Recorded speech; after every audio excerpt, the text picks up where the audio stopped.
ಕನ್ನಡ ರತ್ನ ಬೆಳಸು, ಕನ್ನಡಿಗನೆಂಬ ಹೆಮ್ಮೆ ಸೊಗಸು, ಕನ್ನಡವನ್ನು ಉಳಿಸು, ಎಲ್ಲೆಲ್ಲೂ ಕನ್ನಡವನ್ನು ಬೆಳೆಸು ಎಂದು ಹೇಳುತ್ತಾ ಭಾರತ ದೇಶವು ಸ್ವತಂತ್ರಗೊಂಡ ನಂತರ ಭಾಷಾವಾರು ರಾಜ್ಯಗಳು ಉದಯವಾದವು. ಅದೇ ಸಮಯದಲ್ಲಿ ನಮ್ಮ ನಾಡಿನ ಹಿರಿಯರು ಸೇರಿಕೊಂಡು ಹರಿದು ಹಚ್ಚಿ ಹೋದ ಎಲ್ಲ ಕನ್ನಡ ನಾಡನ್ನು ಒಟ್ಟುಗೂಡಿಸಿ ಮೈಸೂರು ರಾಜ್ಯವೆಂದು ಹೆಸರು ಕೊಟ್ಟರು. ನಂತರ 1973 ನವೆಂಬರ್ 1ರಂದು ಕರ್ನಾಟಕ ಎಂಬ ಹೆಸರು ಪಡೆಯಿತು. ಪ್ರಸ್ತುತವಾಗಿ ಕರ್ನಾಟಕದ ವಿಸ್ತೀರ್ಣ 1,91,798 ಕಿಲೋಮೀಟರ್ನನ್ನು ಹೊಂದಿ ಭಾರತದಲ್ಲಿ 8ನೇ ಸ್ಥಾನವನ್ನು ಹೊಂದಿದೆ.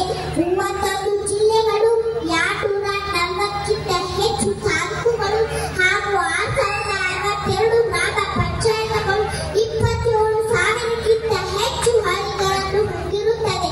ಹಳ್ಳಿಗಳ ರಾಜ್ಯ ಎಂಬ ಖ್ಯಾತಿಯನ್ನು ಪಡೆದುಕೊಂಡಿದೆ. ಸುಂದರವಾದ ಬೆಟ್ಟ, ಗುಡ್ಡ, ಸುಮಾರು 36 ನದಿಗಳು, ಜಲಪಾತಗಳನ್ನು ಹೊಂದಿ ಫಲವತ್ತಾದ ಭೂಮಿಗೆ ಮತ್ತು ವಿದ್ಯುತ್ ಉತ್ಪಾದನೆಗೆ ನೆರವಾಗಿವೆ. ಅಷ್ಟೇ ಅಲ್ಲದೆ ಗಂಧದ ನಾಡು, ಚಿನ್ನದ ಬೀಡು ಎನಿಸಿಕೊಂಡಿರುವ 5 ರಾಷ್ಟ್ರೀಯ ಉದ್ಯಾನವನಗಳನ್ನು ಹೊಂದಿರುತ್ತದೆ. ಭಾರತದಲ್ಲಿ ಅತಿ ಹೆಚ್ಚು ಹುಲಿಗಳನ್ನು ಹೊಂದಿರುತ್ತದೆ. ಇನ್ನು ಆರ್ಥಿಕವಾಗಿ ನೋಡುವುದಾದರೆ ಸ್ವತಂತ್ರ ಪೂರ್ವದಲ್ಲಿ ಭಾರತವು ಅನ್ನಕ್ಕಾಗಿ ಜಗತ್ತಿನ ಎಲ್ಲಾ ರಾಷ್ಟ್ರಗಳ ಮುಂದೆ ಭಿಕ್ಷುಕರಂತೆ ಬೇಡಿಕೊಳ್ಳುವ ಸಮಯವಿತ್ತು.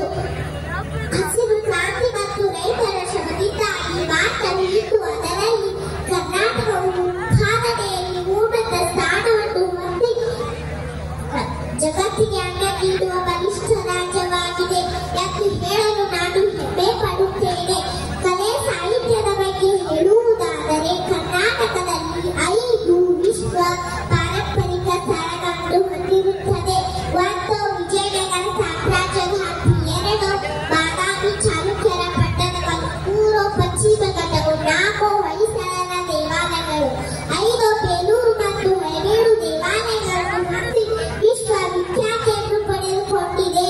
ಸಾಹಿತ್ಯದ ಬಗ್ಗೆ ಹೇಳುವುದಾದರೆ ಆದಿಕವಿ ಕಪ್ಪನಿಂದ ಹಿಡಿದು ಈಗಿನವರೆಗೂ ಕನ್ನಡ ಸಾಹಿತ್ಯವು ಶ್ರೀಮಂತಗೊಂಡಿದೆ.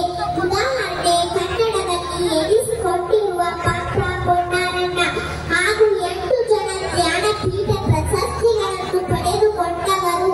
ಕುವೆಂಪು, ದ.ರಾ. ಬೇಂದ್ರೆ, ಶಿವರಾಂಕರ, ಕಾಶಿ ವೆಂಕಟೇಶಯ್ಯ, ವಿಕ್ರಮ ಗೋಕಾಕ್, ಯುವ ಗಿರೀಶ್ ಕಾರ್ನಾಡ್, 8 ನಮ್ಮ ಜಿಲ್ಲೆಯವರಾದ ಶ್ರೀ ಚಂದ್ರಶೇಖರ್ ಕಂಬಾರ ಅವರು ಜ್ಞಾನಪೀಠ ಪ್ರಶಸ್ತಿ